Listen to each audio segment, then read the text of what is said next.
two boys from Germany, Dark Sacred Zumo.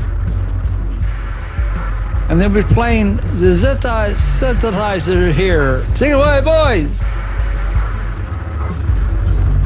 We are zwei Dunkeljungen, we are two dark boys. I got that. Zwei Dunkeljungen. No, he's ein Schweinherr. You are a pig man. You are a dumb idiot.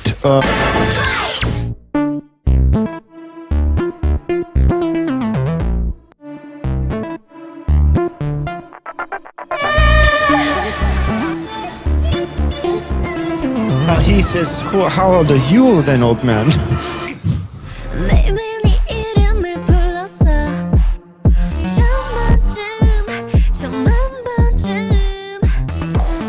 Oh man, it is episode 97 of Radio Free and Smooth. Do you like melodic death metal?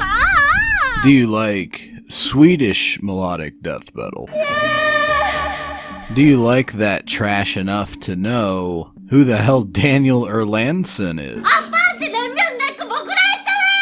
Alright, calm down. But there is good reason to be excited, because this week we are going to be covering Eucharist, which was Daniel Erlandson's band before he joined Arch Enemy. But, I mean, he's just the drummer. Although he did write the lyrics, so he might have been somewhat involved in the songwriting process. But Daniel Erlandson, younger brother of Adrian Erlandson from At the Gates, used to be in a band called Eucharist, and I think he actually is, reformed them now, but I think they only play, festival spots at shows. But you had a couple other guys in there, Thomas Einarsson, Marcus Johnson, and Tobias Gustafsson on guitars, vocals, and bass, respectively. Everybody in this band ends with son at the end of their name, very Swedish. When they are one of the first kind of melodic death metal bands, and it's interesting that the drummer for this band is the brother of the drummer for At the Gates, because the first Eucharist album, which came out in 1993, entitled A Velvet Creation, is very much in keeping with early At the Gates stuff, and then the second one, which came out in 1997, a year after the last At the Gates album before they broke up, Slaughter of the Soul, Eucharist did Mirror Worlds then. That one is very much sort of a response to the thrashier and more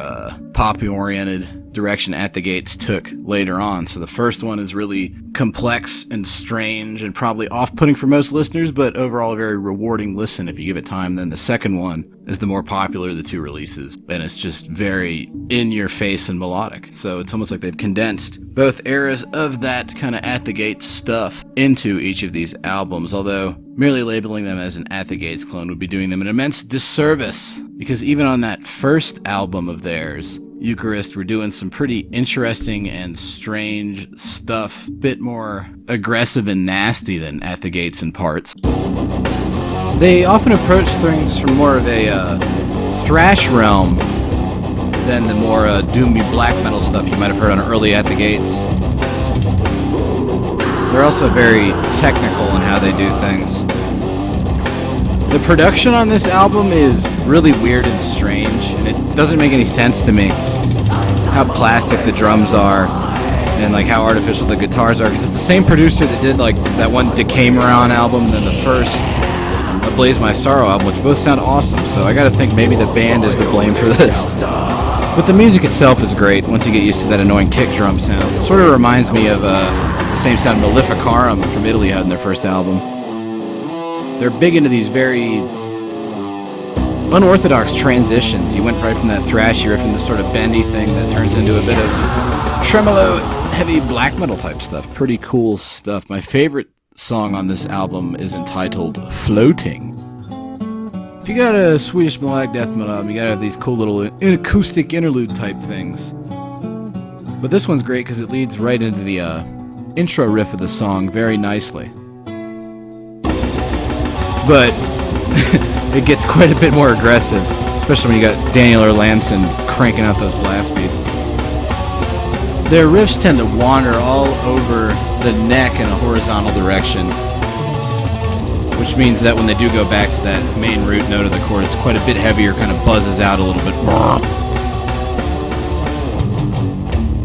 I love this guitar effect. I think I first heard it on a Yngwie Malmsteen album. On my rig, that Boss GTX6 calls it synth flute. Sort of weird background thing, or backwards thing. Backwards sounding.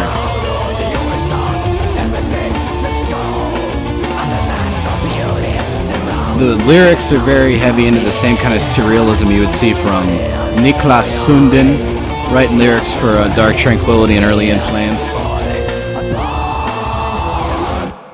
Nice little stop-start transition there into more of a thrashy riff. Not bad bass on this album either. There's another one of those stop-start transitions. You got that new fast-forward thing ready to go? 안녕하세요, 트와이스 지우입니다.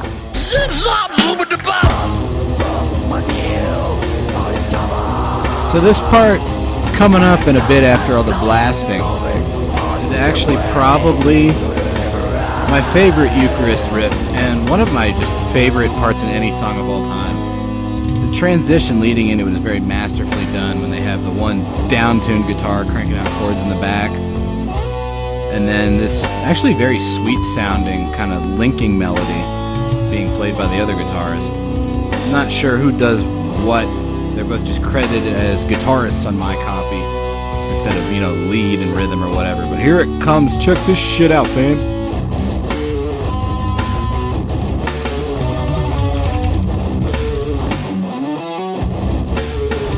Wow. Right? It's like thrashy. It's got that weird little melodic tail at the end of it. That part right there. Fucking cool stuff. I think that's where Eucharist really distinguished themselves, is they're not afraid to get pretty dark for melodic death metal, and they're not afraid to get very just technical and strange, but still very cool. Their second album, as I mentioned before, if that first one was The Red in the Sky Is Ours, the second one's their Slaughter of the Soul, but in fact, I actually like it a little bit better than At the Gates' Slaughter of the Soul. This one, the production is basically perfect, one of the best guitar sounds of all time. Still have those bendy riffs, but they've taken them in a more of a impact-oriented direction than the abstract technicality of their earlier work. The drum beats are a bit punkier too, so very Slaughter of the Soul-ish, but I think the riffs are uniformly of higher quality than they are on that album, and that's saying a lot, because Slaughter of the Soul has some good riffs on it. The melodies are still quite a bit more layered than would be common for melodic death metal of this period. Vocals are still very tortured and nasty sounding, of course, and the lyrics are still more abstract. Alright, fast forward again, please.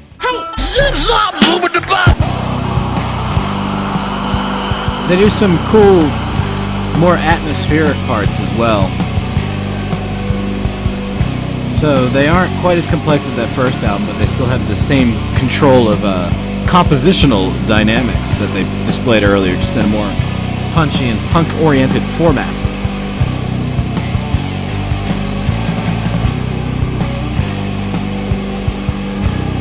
Drumming is A+, as per usual for Mr. Erlandson. He also did some good stuff with Arch Enemy, at least on the albums of theirs that I actually like, which would be the first three. Now check out this part. This is a bit of a reinvention of that riff that began the song. They're almost playing it backwards now, and it goes into a weird little transition. And then that bass leads in with the main riff from earlier in the song. So pretty cool way of twisting and turning compositional stuff inside out. In my unanimated review from last week, I mentioned that one of the things that made unanimated unique was they would occasionally go, well, not even occasionally, actually very often, go in a kind of like Sabbathy, bluesy territory, but in like a melodic black metal sort of way. If you were to listen to that episode now, I might seem like I was implying that they were the only band to ever do that.